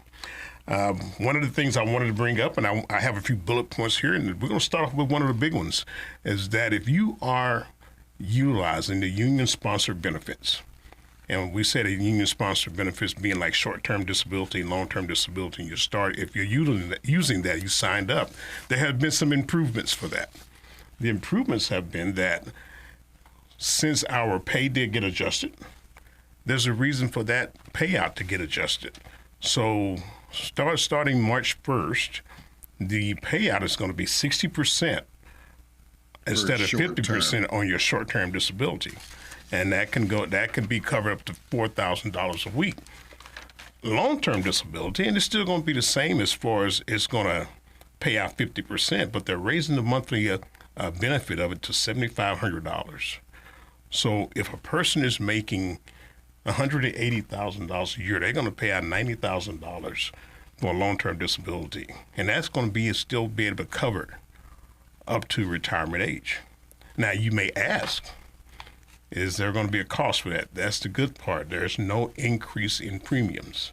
It's all going to be still the same. So they're trying to adjust and trying to cover that pay increase that we were able to get negotiated, right, which we're all benefiting from. So we're looking for that to happen. And unfortunately, if you're already on those, you already have a claim out there and you're already receiving that is not going to adjust backwards. That is going to be going forwards, just like when we were talking about some of the other things that got adjusted for an hour pay. So going forward, that's going to happen. But that is a good thing for us. And I hope you don't have to utilize those. But if you do, the payout's going to be higher for you, so to help you out. As George mentioned earlier about the road show that's going to be coming April 2nd, if you have any questions as far as any of the medical coverage that you have, company or union, come out on the road show. That's one of the things, one of the locations you can sit and have a person-to-person conversation about what you have or don't have or what you need to do going forward. So that will help out a lot of people. And frankly, I think if people don't come out and put some faces with what the kind of coverage they have, they just kind of sit in the dark. They're kind of wasting their time. You buy it, and then you say, I don't want to use it. I don't want to understand it until I need it. You want to get out ahead of it. Right. You want to get out ahead of it. One thing I have encountered is, and it seems like I'll keep repeating myself over this, beneficiaries. Beneficiaries, if you don't go in and update your beneficiaries. Unfortunately, recently I've had some where beneficiaries were put onto account, and they were put onto account 10, 15 years ago. There had been some changes. Either that person was not still around or they had some additions to their family. They need to go and update those beneficiaries. And if you have a question on how to do that or how to access that, give us a call. Let us know, and we can help either walk you through it. I'll come to you and walk you through it myself. But if you don't get it correct, what that does for your family in case something catastrophic happens is that they have to go through a lot of agony and a lot of questioning on why didn't that make that change. So if you're single, you have some good close relatives. You got a good close uncle or a good close niece or nephew. If those people are really important in your life, you may want to put them down. You don't have to just say leave it blank. You may want to put them down and really have a conversation with them. This is what you want to have done. Right. And how you feel they are part of your life. So beneficiaries, kind of keep that up. I know from me every year, I relive it every year. I check it every year. And then of what I have, and then I make a hard copy of that, and it goes into my file upon the event of my death. Right. This is where it's at. My loved ones know the code to the safe, and and so I try to put all that in there, and just in case there's some confusion on what my benefit is if I get hurt or something. So it's at least captured that one time a year this is what I selected. This is what's coming out of my paycheck for what, and I save that. Throw the old one away, put the new one in every year. That's what I do. And it is that easy. You do Yeah. it once a year. Just make that adjustment, and then you're going down the road. Yeah. With no problem. We got to see. Let's see. I got a question for Tracy. Why are you pulling grievances without letting the agreement know? So, Leave You has got a question about grievances. Tracy, That's Without letting the agreement. Lee, that's one thing that some of the other grievances that are out there, I do try to call you, and sometimes you may be working. I'm not for sure. We may not make that connection, but I know I will see you, and I will tap you and say, hey, by the way, we had to talk about this grievance. I think on your situation, that was a very old grievance. I'd been out there for a few years, and so my policies, I'm going to try to call you and give you a call and say, hey, this is what's going on with the grievance before we do anything with it. right? And let me know if there's anything changed, anything kind of updates, or if you can't share any more information on it, this is what the situation is, and this is what the status is. Yep. I'd like to comment on that. Yes. I mean, that's one reason why we're all here is grievances come first other than benefits. But we are all, as officers, reviewing all of these grievances, and we're trying to go through and clean up a lot of this stuff. I mean, we do have some old grievances on the books we're trying to clean up and get rid of. And if the information's not there, we call and try and get some information. But if we can't get any more information out of it, we can't move forward, we're going to have to withdraw a grievance. Yeah, we have to address it somehow. We just can't let it sit there and the person retires. And unfortunately, we have those type of situations. A person retiring, they still have a grievance out there. No need to let it sit there. Okay. Y'all got more on benefits? Yes. you wanna add? Yeah, go ahead. I've got FSA. Yep. FSA. That calendar, that timeline is starting to get close. It's starting to wrap up. If you have a child care FSA account, Tell them what FSA is. for the FSA, new flexible members. spending account. For the new folks. I hadn't heard that term. Flexible spending account, that is something in your medical benefits where you chose to have money set aside to use for any types of medical or any type of medication and stuff that may not be covered under the medical plan. And you can do that pre-tax, right? So Pre-tax, it gives you a little bit of an incentive, not Right. much, but if you need that help, then you're going to spend that money. It's something that you should look at because it is a little bit of an advantage to you. It is, but one of the caveats, Got you have to make sure you use it. Yep. Especially the ones for child care. You have to make sure you use it. You cannot let it If think there that was it's a going to go rollover roller. an amount. As on child care, you get zero. Yep. You have to use it. On medication, you can roll over $640. Anything above $640, you're going to end up using it. So losing it, should we say? So make sure you keep working that down, and keep using it as need be. But I could say in child care situation, it's going to end up you have to go to zero, and then the year starts out and it climbs back up. But as far as medications and things that you get at the pharmacy or Walgreens, you can roll that over to $640. That's good. But so that date is coming up real quick, March 15th. So start looking at it now. Whatever you can. If you need help in trying to find out where you can use your FSA, I found out that FSA.com is one of those websites that kind of lets you know there's a whole bunch of things out here that you can use your FSA for. So March 15th, remember that, and don't let that day come and get you caught with money still laying out there you lose. Okay. George? Yes, I have a few things.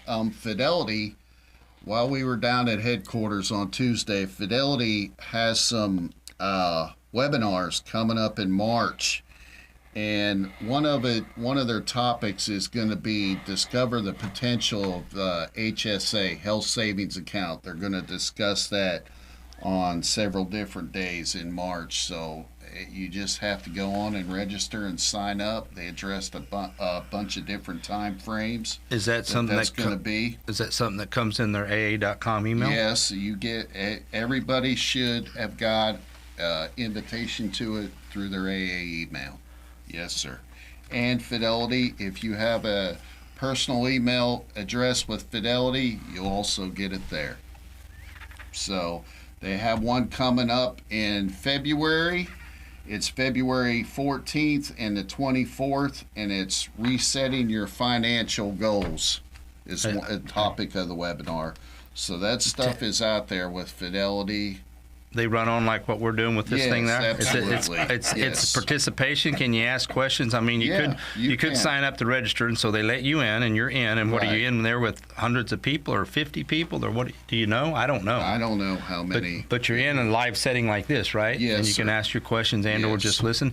Now, at the end of that, do they close them down and put them somewhere where you can listen or learn from them? I know They're closed off. You gotta be part of it, or you don't know. Okay. Yes, sir. I think we should give it a trial run because the first one's and we tomorrow. will. Right. So we should give it a trial So run. you guys are going to hop on it and be able to report out about it? Okay. Yeah.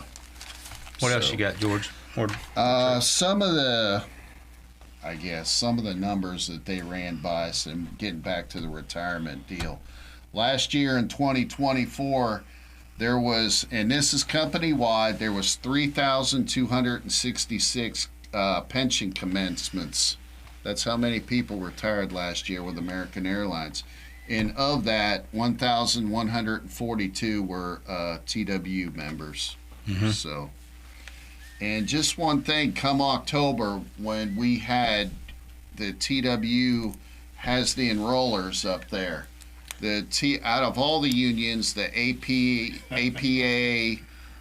the flight attendants, gate agents, yes, out of all of them, the Transport Workers Union had the most participation in that, seeing the enrollers. And American Airlines was very impressed with that. So in other words, I know we have a lot of feedback, especially during the open enrollment time. Yes. We're glad that you guys worked with us and worked through it. We did. It does get kind of chaotic, but that percentage number being up higher, I think there's a challenge for the rest of the unions themselves. TW did a very wonderful job, but the rest of the unions have got to step up.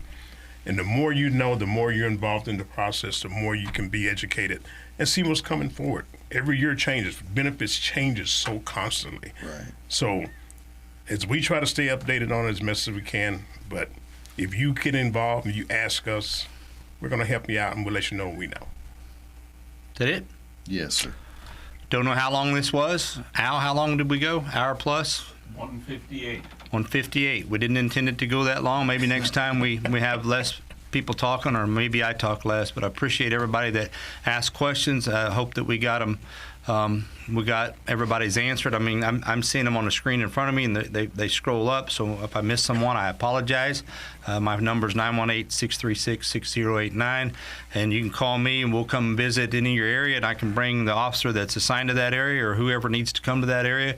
Just we're busy just like you are, and so if you call me and say, hey, can you come to Hangar 5 or 6 and come on midnight shift, the answer is yes, I can. I just might need a day or two to get that lined up so I can get there. But the officers all feel the same way. We'll come to whatever shift and day and time that we need to work with you on what you need answers on and what you have issues with. But I appreciate you being on, appreciate the questions, and appreciate your time. Thank you very much. We'll see you soon.